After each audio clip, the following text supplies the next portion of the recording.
말씀 야고보서 5장 13절부터 야고보서 5장 13절부터 18절까지 말씀을 같이 함께 교독하겠습니다.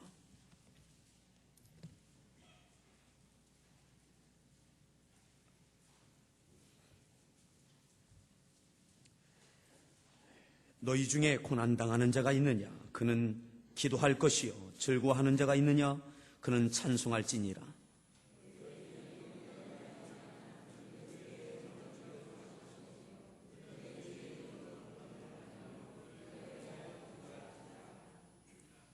믿음의 기도는 병든 자를 구원하리니 주께서 그를 일으키시리라.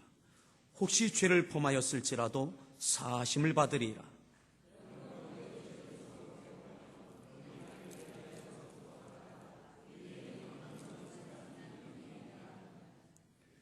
엘리야는 우리와 성정이 같은 사람이로되 그가 비가 오지 않기를 간절히 기도한즉 3년 6개월 동안 땅에 비가 오지 아니하고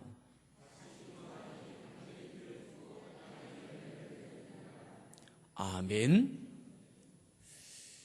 할렐루야. 오늘 말씀의 제목을 따라합니다. 고난 당하는 자가 있느냐? 고난 당하는 자가 있느냐? 고난 없는 인생이 어디 있겠습니까? 오늘 13절에 이렇게 말씀합니다. 너희 중에 고난 당하는 자가 있느냐? NIV 성경에 보면 You in trouble 되어 있습니다. 문제가 있느냐? 너에게 문제가 있느냐? 문제 없는 인생이 어디 있겠습니까? 그리고 거기엔 퀘션 마크가 되어져 있습니다. 영어 성경에 보면 You in trouble 하고 퀘션 마크가 되어 있습니다. 질문입니다. 문제 없는 인생이 있느냐? 너에게 문제가 있느냐? 우리 서로에게 한번 물어보십시오. 문제가 있으십니까?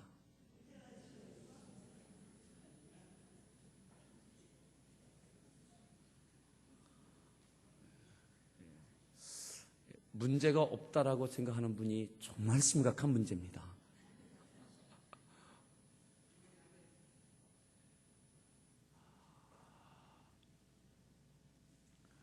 우리가 수주 동안 야고보서 1장부터 계속 약 한 달 동안 은혜를 나누고 있습니다.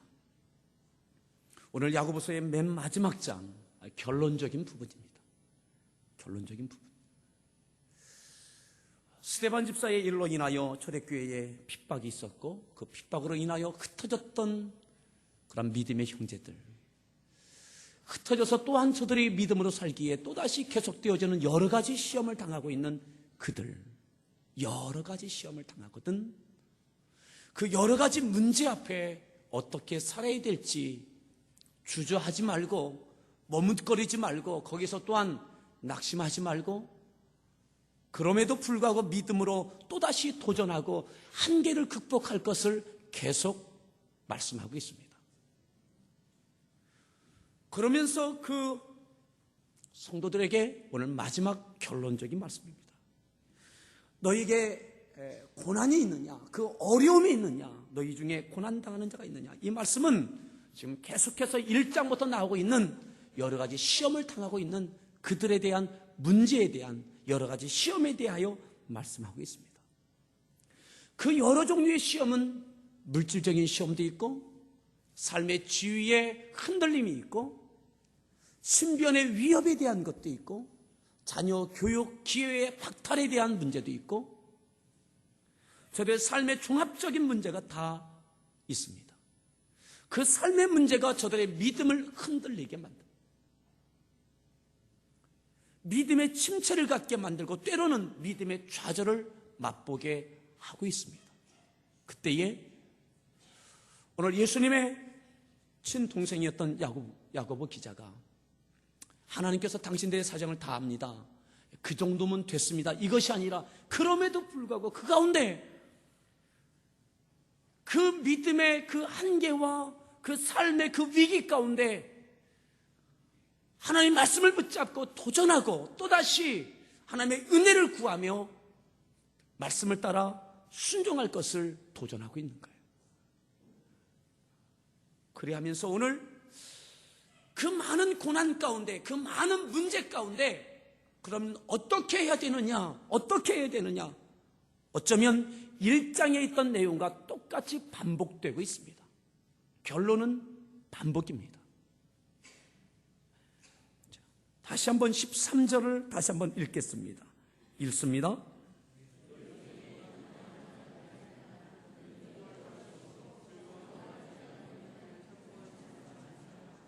너희에게 고난당하는 자가 있느냐?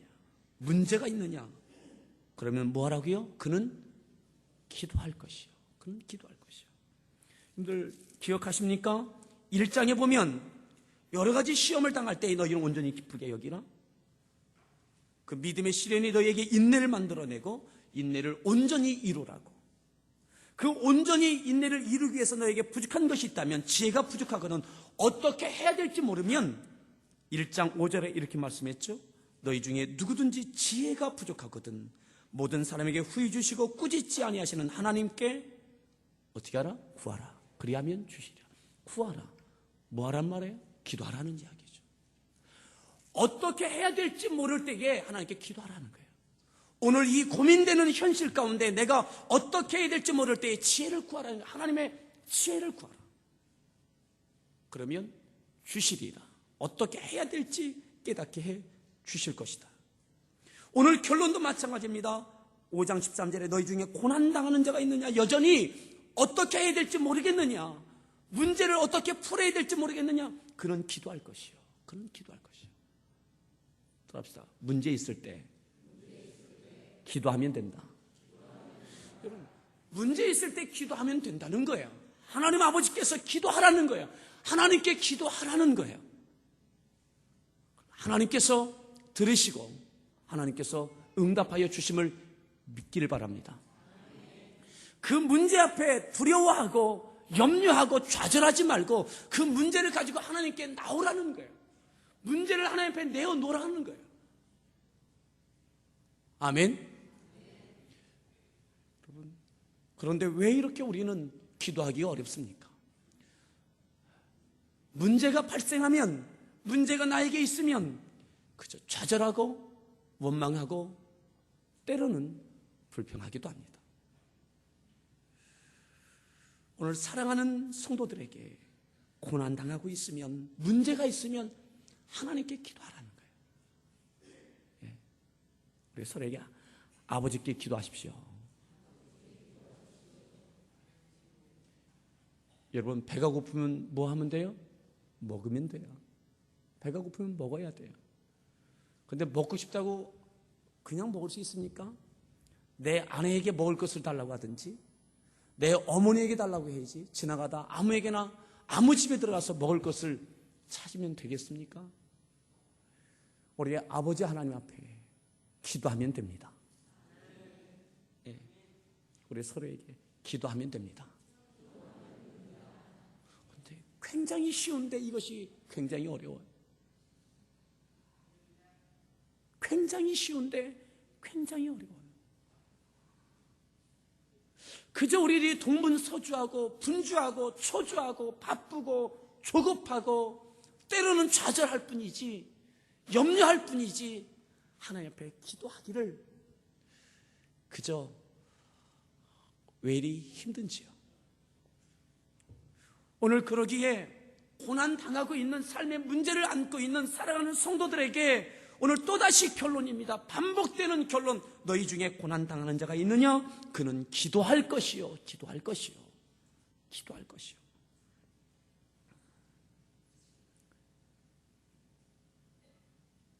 하나님 앞에 기도할 때 하나님께서 응답하여 주시고 그 문제를 해결하여 주신다면 하나님께 영광을 돌려야 되죠. 그러기에 또 이렇게 말씀하죠. 즐거워하는 자가 있느냐? 그는 찬송할지니라. 이것은 같은 부분이에요. 같은 부분. 고난당할 때 하나님 앞에 기도할 수 있다면 나에게 즐거운 일이 있어도 하나님 앞에 찬송할 수 있고 감사할 수 있습니다. 고난당할 때에 내가 혼자 고민하고 좌절하고 원망하고 머뭇거리고 있다면 나에게 좋은 일이 있어도 나 혼자 즐기고 내가 잘나서 그렇게 된 것으로 나에게 모든 것을 공을 돌립니다. 고난당할 때에 어려움 당할 때 하나님께 기도할 수 있는 겸손한 믿음의 사람이 즐거운 일이 있고 나에게 형통함이 있을 때 이것 또한 하나님께서 주신 은혜로 알고 하나님께 찬송하고 경배하고 감사할 수 있습니다. 여러분, 그러기에 고난당할 때 기도하는 것과 즐거울 때 찬송하는 것하고는 같은 것입니다. 하나님 나에게 즐거운 일 주시면 내가 감사하겠습니다. 그런데 그것도요, 만만치가 않습니다. 나 혼자 그 즐거움을 누리기에 바쁩니다. 즐거운 일이 있을 때 그것이 너무너무 감사해서 주의 성전을 뛰쳐나와서 하나님 앞에 기도하고 감사한 적 여러분들 얼마나 됩니까?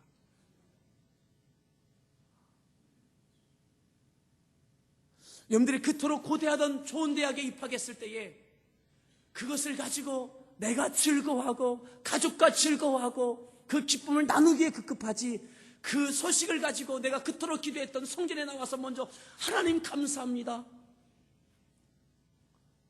하는 성도들이 얼마나 됩니까? 그러기에 고난당할 때에 기도하는 것과 즐거울 때에 찬송하는 것하고는 같은 것이다. 여러분, 즐거울 때 하나님께 감사할 수 있기를 바랍니다. 하나님 앞에 찬송할 수 있기를 바랍니다.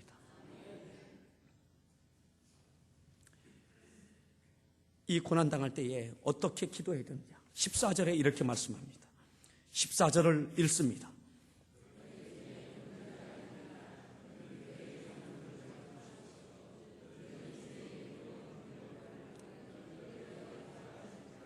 이 고난 가운데, 우리 삶의 많은 문제들 가운데 대표적인 것 중에 하나가 바로 질병에 대한 것입니다. 건강에 대한 것입니다. 오늘 이 초대교회 이 성도들 가운데서도 질병이 있었습니다. 병든 자가 있었습니다. 그 문제가 있었습니다. 그때에 기도하라는 거예요. 근데 기도하는데 어떻게 기도하라는 거예요? 교회의 장로들을 청하라. 그러니까 신방을 청하라 이 말이죠. 그리고 예비하며 기도하라고 말씀하고 있습니다. 요즘 대신방 중입니다. 우리 성도들의 가정을 신방하면서 또 성도들의 가정들을 살피면서 이야기를 듣고 제가 질문을 하고 그 가정의 형편을 나누고 있습니다. 여러 가지 묻는 것 가운데 또 질병에 대한 것도 있지만 경제적인 것도 있습니다. 요즘 시기가 다 어려운 시기라 제가 직장이 어떠한지 하는 일들은 어떠한지 묻습니다. 그래도 많은 성도들이 그래도 영향받지 않고 잘 직장생활을 하고 있고 하는 사업을 하고 있는 이야기를 들으면서 감사했습니다. 그런데 또 어떤 성도들은 참 많은 어려움을 겪고 있는 성도들도 있습니다. 실직의 위기 가운데 놓여져 있는 성도들도 있습니다. 사업이 정말로 막막한 성도들도 있습니다. 그리고 신방하면서 이제 기도 제목을 쭉 이렇게 성도들이 메모를 해서 내놓습니다. 제가 이번에 그 기도 제목을 보면서 새로운 것을 보았는데 우리 성도들의 기도의 폭이 굉장히 넓어졌습니다. 경제가 어려우니까 어떤 기도 제목이냐? 세계 경제의 회복을 위해서 기도 제목을 내놓더라고요. 나 혼자 열심히 해서 될 문제가 아니다. 우리 회사만 잘 돼서 될 것이 아니다. 이 나라만이 아니라 세계 경제가 회복돼야 된다라고 하는 생각을 하시더라고요, 이제. 그래서 기도 제목이 세계 경제 회복을 위해서. 그래서 여러분, 범세계적인 기도의 제목을 갖게 된 여러분들 축하합니다. 어쩌면 하나님께서 우리의 기도의 폭을 넓히기 위해서 이 어려움을 주신지도 모르겠습니다. 우리에게 여러 가지 고난이 있겠지만 특별히 질병에 대한 고난이 있습니다. 여러분, 이 고난, 육체의 질병 하나님께 기도하십시오. 오늘도 하나님은 치료하시고 고쳐주시고 우리 육체를 강건케 해주실 수 있습니다. 아멘. 하나님께서 살아 역사하시는 교회라면, 하나님께서 사랑하시는 교회라면 반드시 그 교회는 육체가 치료받는 질병이 치료받는 증거들이 반드시 있게 되어져 있습니다. 아멘. 하나님께서 사랑하시는 자녀들이라면 반드시 그 믿음의 생애 가운데 어느 한순간 단 한 번이라도 늘 그 육체가 치료받는, 하나님께서 치료해 주시는 그런 경험이 반드시 있습니다. 여러분, 그 경험이 없다면 오늘 그 경험이 있기를 축복합니다. 육체의 치료는, 질병의 치료는 하나님께서 우리와 함께하여 주시고 하나님의 자녀가 되어졌고 하나님께서 사랑해 주신다라고 하는 하나의 명백한 사인입니다. 여러분, 그러한 육체의 질병의 치료함이 여러분들 가운데 있기를 축복합니다.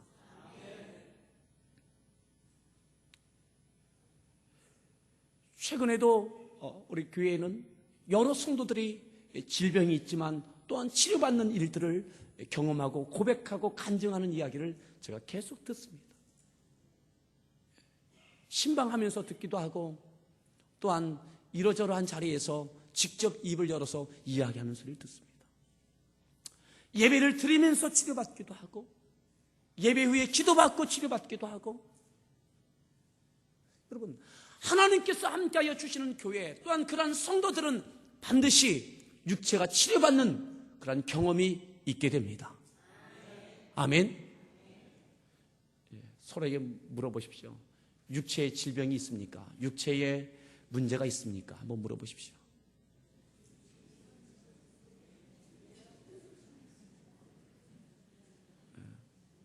또 이렇게 축복해 주십시오. 오늘 치료받기를 축복합니다.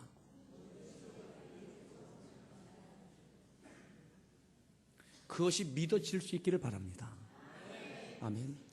하나님께서 우리 예수님 잘 믿는 사람들이, 의사들이 많습니다. 예수님 잘 믿는 사람들이 병원 개원한 사람들이 많습니다. 그래서 그들을 위해서 하나님께서 모든 병을 다 항상 고쳐주시지는 않습니다. 병원 문 닫으면 안 됩니다. 기도해서 열심히 의사를 했는데 그들을 실직하면 안 됩니다. 나에게 모든 질병을 그때마다 다 고쳐주시는 것은 아닙니다. 하지만 분명한 것은 하나님께서 나의 질병을 고쳐주시는 경험이 반드시 있기를 바랍니다. 여러분, 웬만한 성도들은 아마 그러한 간증거리가 반드시 있을 거예요.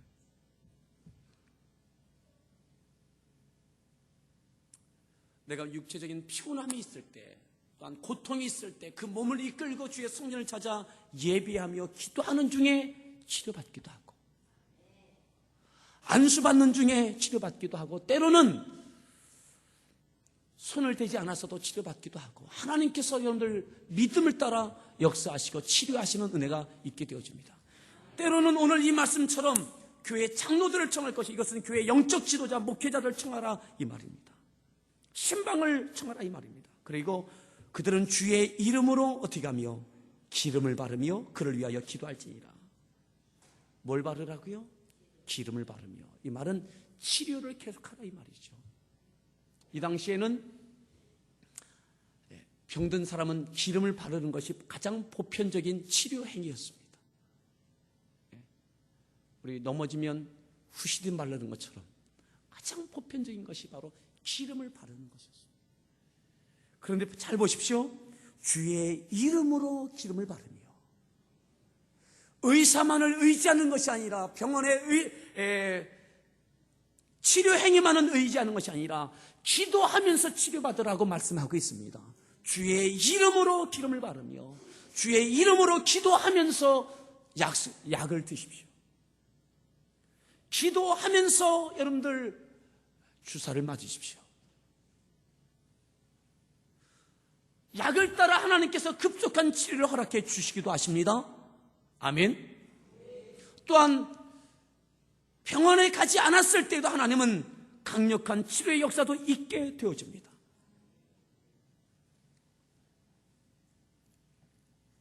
왜 이것이 중요하냐? 우리 15절을 같이 함께 읽겠습니다. 15절 읽습니다.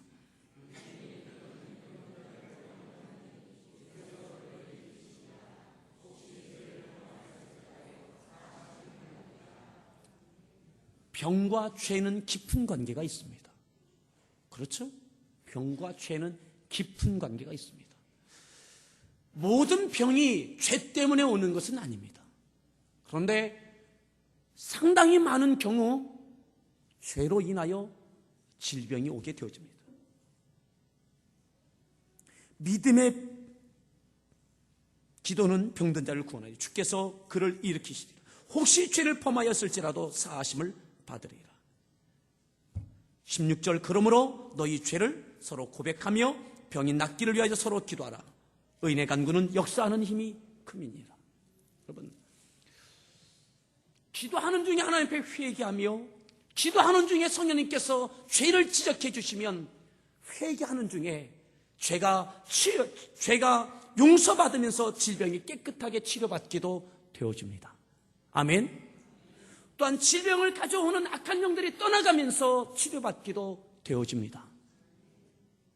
어떤 모양이든지 우리의 육체에 치유함이 있기를 간절히 축복합니다. 여러분, 오늘 여기를 갈라놓으시고 누가복음을 같이 함께 보시겠습니다. 누가복음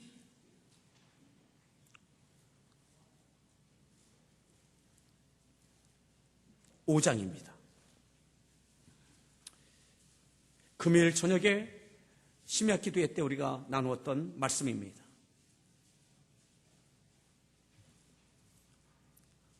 1절부터 우리 같이 함께 몇 절을 교독합니다.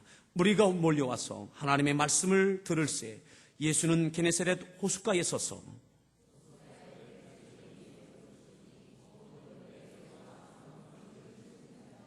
예수께서 한 배에 오르시니 그 배는 시몬의 배라. 육지에서 조금 떼기를 청하시고 앉으사 배에서 무리를 가르치시더니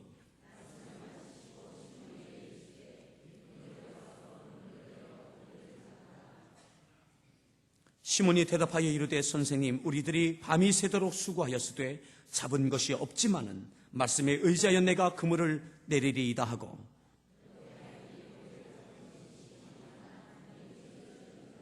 아멘. 이 기적을 통하여 베드로는 예수님을 따라가게 되어집니다.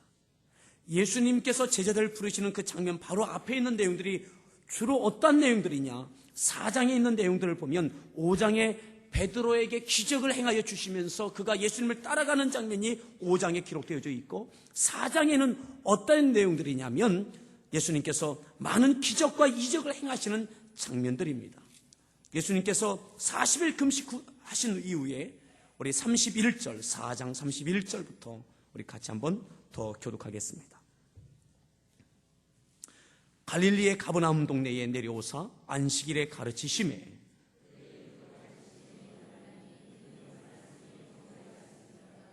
회당에 더러운 귀신 들린 사람이 있어 크게 소리질러 이르되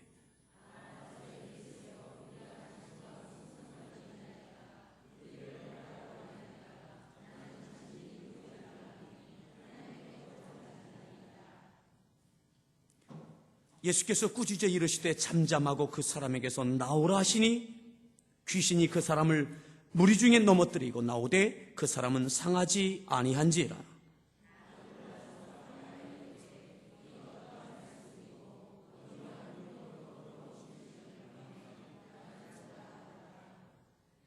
이에 예수의 소문이 그 근처 사방에 퍼지니라. 아멘. 장면을 한번 상상해 보십시오. 그려 보십시오. 회당에서 예수님께서 말씀을 전하시는 중에 그 회당 가운데 모여있던 한 사람이, 귀신 들린 사람이, 그 귀신이 정체를 드러내는 거예요. 예수님께서 설교하시는 중에 귀신이 정체를 드러냈어요. 예수님께서 꾸짖었고 귀신이 쫓겨났어요.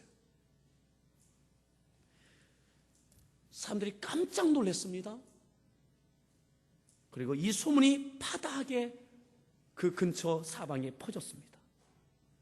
이것도 끝나지 않습니다. 38절, 예수께서 일어나 회당에서 나가사 시몬의 집에 들어가시니 시몬의 장모가 중한 열병을 앓고 있는지라. 사람들이 그를 위하여 예수께 구하니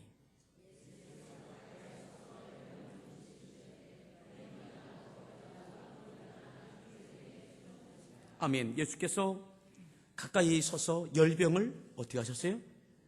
꾸짖으신데, 질병을 꾸짖으셨어요. 혼내셨어요. 그때에 열병이 나아졌습니다. 아멘. 때로는 이렇게 질병이 꾸짖음의 대상이 된다라고 하는 것을 예수님께서 보여주고 계세요.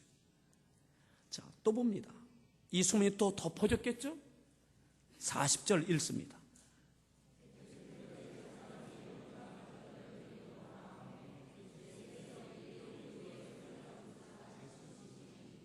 온갖 병자들이 다 모여졌어요. 왜요? 고침받을 것 같은 믿음이 생겨진 거예요. 간이 종합병원이 차려진 거예요. 예수님께서 어떻게 해주셨어요? 고쳐주셨어요. 일일이 그 위에 손을 얹으사 고치시니 여러 사람에게서 귀신들이 나가며 소리질러 이르되 당신은 하나님의 아들이다. 예수께 꾸짖으사 그들이 말함을 허락하지 아니하시니 이는 자기를 그리스도인 줄 알미라. 그래서 사람들이 쫙 모여. 5장 1절 다시 보십시다. 5장 1절. 이 무리가 누구일까요? 이 무리가 그런 분들이 막 다 모여드는 거예요. 그 무리들이 다 모여지는 거예요. 그때에 베드로의 배를 청하사 조금 떼어놓으시고 거기서 말씀을 가르치시는 거예요. 그때에 베드로가 그 말씀을 들은 거예요. 그에게도 믿음이 생겨났어요. 예수님께서 깊은 데로 가서 그물을 내려라. 그리고 고기를 잡으라. 5절 시몬이 대답하여 이르되 5장 5절 선생님 우리들이 밤이 새도록 수고하였을 때 잠은 것이 없지만은 말씀에 의지하여 내가 그물을 내리리이다. 그리고 그물이 찢어질 만큼 많은 고기를 잡게 되어졌습니다. 근데 중요한 것은 이것입니다. 그 앞에 있는 많은 사람들의 질병이 고침받았습니다. 귀신이 쫓겨났습니다. 오늘 베드로의 빈배에 많은 고기로 채워졌습니다. 이런 하나님의 능력이 나타났고 주님의 능력이 나타났고 사람 편에서는 기적이었습니다. 이 기적이 목적이 아니에요. 이 기적을 통하여 정말로 위대한 것이 나타났는데 그것은 바로 믿음의 헌신이에요. 결단이에요. 베드로가 예수님을 믿고 따라가게 되어집니다. 자, 몇 절 보시느냐? 5장 10절입니다. 5장 10절 읽습니다. 요한도 놀랐습니다.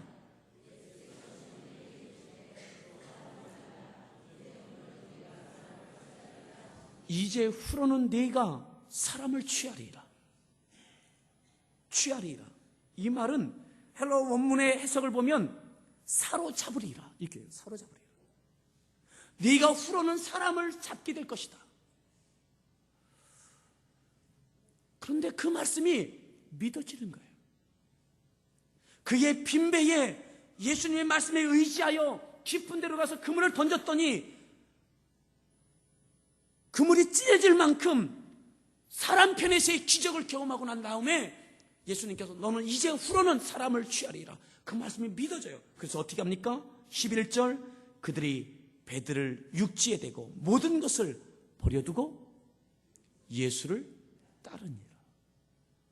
거룩한 결단을 하고 예수님의 뜻을 따라 사명을 붙잡고 나서게 되어집니다. 오늘 우리에게 왜 기적이 필요합니까? 한 단계 더 올라서는 믿음을 위하여 필요합니다. 오늘 우리가 머뭇거리고 있는 이 믿음의 현실 가운데 한 단계 더 큰 믿음을 통하여 더 위대한 믿음의 결단을 할 수 있고 사명을 붙잡을 수 있는 그러한 축복의 통로가 되어집니다. 그러기에 우리의 육체의 질병이 치료받는 기적이든 우리의 경제적인 어려움, 우리의 삶의 갖가지의 문제가 하나님의 강력한 은혜로, 강력한 능력으로 해결되는 이 은혜를 통하여 사람 편에서의 기적을 통하여 아하, 하나님이 살아계시구나. 아하, 하나님이 나를 사랑하시는구나. 아하, 하나님께서 나에게 삶의 목적을 갖고 계시는구나. 하나님께 나에게 뜻이 계시구나. 그래서 다시 한번 하나님의 뜻을 따라 오늘 이 믿음의 현실 가운데 내가 머뭇거리고 있는 데서 한 걸음 더 뛰어서 점핑해서 따라 나설 수 있는 은혜가 있게 되는 것입니다. 그렇기 때문에 우리에게 기적이 목적이 아니라 그것은 한 과정입니다. 그러기에 과거에 나의 육체의 질병의 치유함이 있었다 할지라도 오늘 내가 믿음의 버거움이 있다면 오늘 또다시 하나님의 강력한 능력이 여러분들 가운데 임하길 바랍니다. 여러분들의 육체의 질병이 치료받길 바랍니다.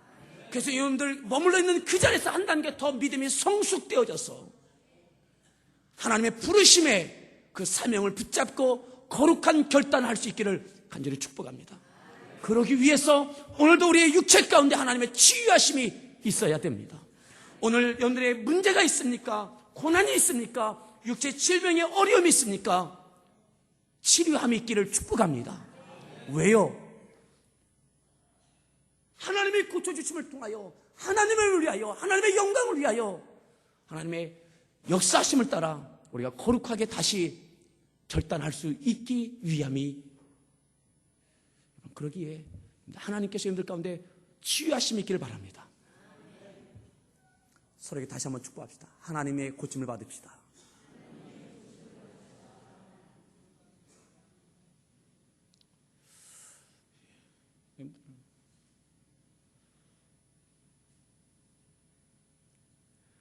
다시 야고보서로 봅니다.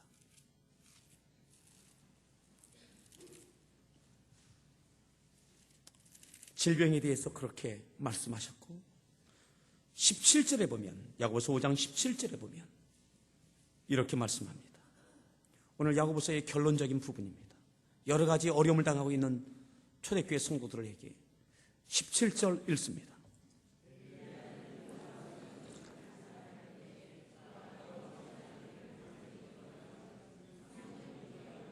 18절 하늘이 비를 주고 땅이 열매를 맺었느니라. 하늘이 비를 주고 땅이 열매를 맺었느니라. 경제적인 부분입니다. 3년 6개월 동안 비가 내리지 않던 곳에 엘리야가 간절히 기도하니 하늘이 비를 주고 땅이 열매를 맺었느니라. 안 되는 것들이 되어지는, 맺혀지는 이런 영적인 체험만이 아니라 물질적인, 경제적인 그러한 풍성케 하시는 은혜를 경험할 수 있기를 축복합니다. 중요한 것은 여기서 우리에게 위로가 되고 은혜가 되는 것은 뭐냐면 17절 엘리야는 우리와 성정이 같은 사람이로되, 우리와 성정이 같은 사람이로되. 영어 성경에 보면 NIV 보면 우리와 똑같은 사람이다. 우리와 똑같은 사람이다. 우리가 똑같은.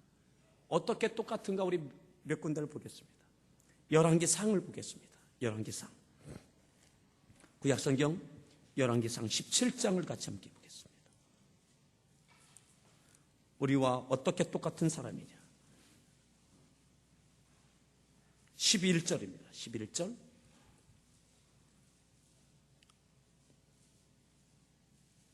열왕기상 17장 11절. 우리 같이 함께 읽겠습니다. 읽습니다. 청하건대 네 손에 떡 한 주간을 내게.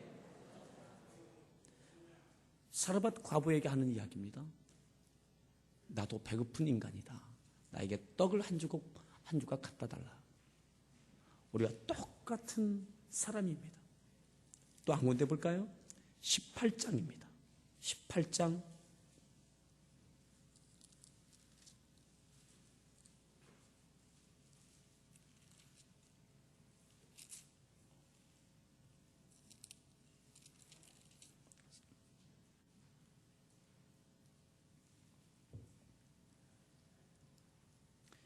13절입니다.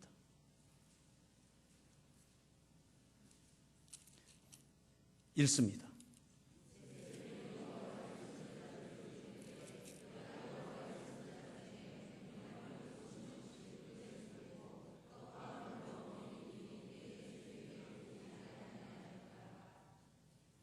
그러했습니다.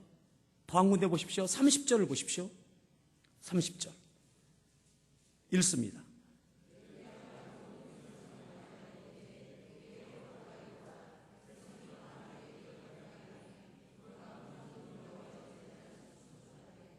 아멘. 모든 백성을 향하여 이르되 내게로 가까이 오라. 백성이 다 그에게 가까이 가매 그가 무너진 여호와의 제단을 수축하되, 그리고 그가 제단을 수축하고 다시 하나님 앞에 기도하는, 그리고 하나님의 은혜를 경험하게 되어집니다. 자, 더 보십시다. 이래 했던 엘리야가 어떻게 되는가? 19장입니다. 19장 3절입니다. 19장 3절 읽습니다.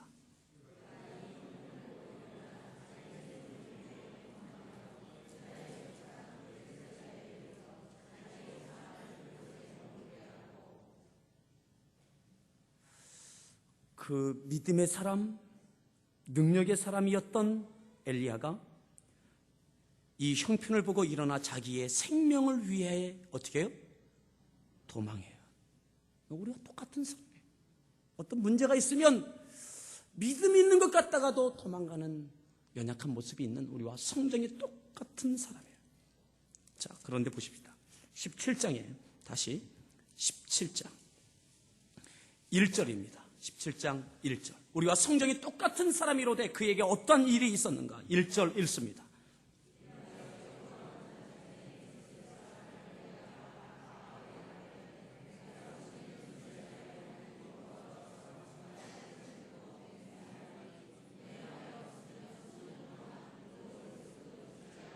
아멘. 수년 동안 이스라엘도 내리지 아니합니다. 그래서 그것으로 인하여 어떻게 되느냐? 4절에 보면 그 시냇물을 마시라. 내가 까마귀들에게 명령하여 거기서 너를 먹이게 하리라. 하나님의 은혜로 그를 하나님께서 그 가뭄 중에, 흉년 중에 하나님께 까마귀를 통해서 그에게 먹을 것과 마실 것을 공급해 주십니다. 근데 그 마시던 시냇물도 이제 마르게 되어집니다. 자, 또 봅니다. 어딜 보시냐면 18장을 보겠습니다.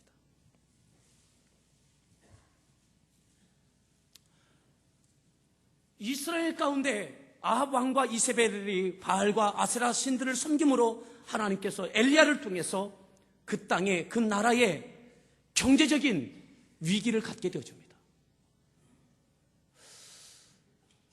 그 누구도 자유할 수 없는 그 경제적인 국가의 모든 백성의 위기 가운데, 어려움 가운데 하나님께 이제 은혜를 허락해 주시는데 엘리야를 통해서 역사해 주시는 것입니다.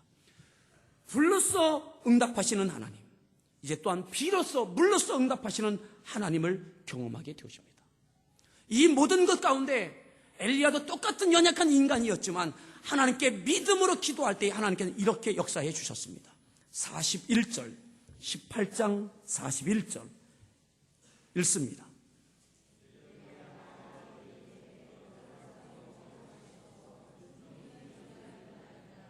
아멘. 엘리야가 아합에게 말합니다. 뭐라고요? 올라가서 먹고 마시소서. 뭐라고 했어요? 큰 빗소리가 있나이다.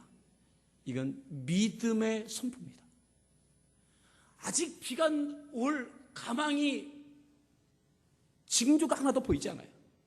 그런데 그는 하나님께서 이제 비를 주신다라고 하는 믿음이 있어요. 어떻게 하면? 내가 기도하면.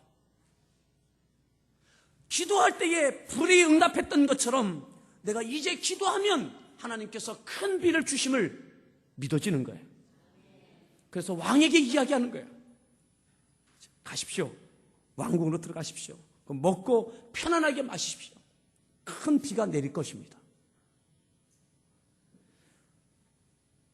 나아질 기미가 하나도 보이지 않는데 믿음으로 선포하는 거예요. 그래서 아합이 먹고 마시러 올라가니라. 아합이 믿어져요. 먹고 마시러 올라갔어요.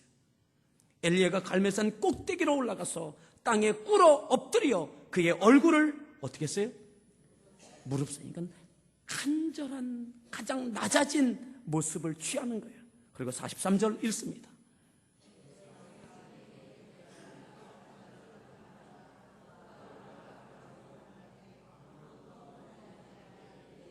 일곱 번까지 다시 가라. 계속 기도하는 거죠. 45절 읽습니다.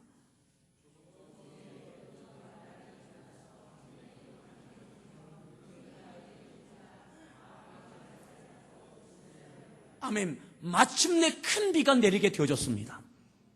아멘. 큰 비가 내리고 이제 땅에서 열매를 내릴 수 있는 생명의 역사가 있게 되어졌고, 또한 경제적인 회복의 역사가 있게 되어졌습니다. 베드로의 빈 배에 예수님의 말씀에 의지하여 깊은 데로 가서 그물을 던질 때에 풍성함이 있었던 것처럼, 오늘 또한 엘리야가 기도할 때에 불로써 응답하셨을 뿐만 아니라 큰 비가 내려서 풍성함이 있게 되어졌던 것처럼, 여러분들 사업장과 가정 가운데, 일터 가운데 하나님께 풍성케 하시는 경제적인 부흥이 있기를 축복합니다. 여러분들 이 물질적인 것 위하여, 가정의 경제를 위하여 간절히 기도하십시오. 그리고 여러분들 입을 벌려서 믿음으로 선포하십시오. 여러분, 엘리야도 우리와 성정이 똑같은 인간이었어요. 두려움이 있고 염려가 있는 사람이었어요. 도망가는 도망자이기도 했어요. 그런데 어느 한순간에 나라를 품고 하나님께 간절히 기도할 때에 큰 비가 내렸습니다. 오늘 여러분들 가운데 이 믿음이 있길 바랍니다. 아멘. 여러분들의 사업장 가운데 큰 비가 있기를 바라고, 그물이 찢어질 만한 하나님의 풍성케 하시는 은혜가 있기를 축복합니다. 이것이 목적이 아니죠. 그것을 통해서 아하, 하나님께서 함께 하시는구나, 하나님이 살아계시구나, 하나님의 영광을 위하여 베드로가 거룩하게 결단하고 따라 나섰던 것처럼 하나님의 말씀을 붙잡고 따라 나설 수 있는 믿음의 새로운 전기가 이루어지길 바랍니다. 이를 위하여 여러분들에게 하나님의 능력이 있어야 되고, 우리 사람 편에서의 기적과 이적이 있기를 바랍니다. 아멘. 오늘 이 시간이 여러분들 가운데 이러한 믿음이 생겨나고 이 부르짖음이 있는 오늘 이 아침이 되기를 바랍니다. 우리 서로에게 축복합시다. 고난당하고 있습니까? 기도하면 됩니다. 아멘. 우리 같이 함께 하나님께 찬양 드리겠습니다.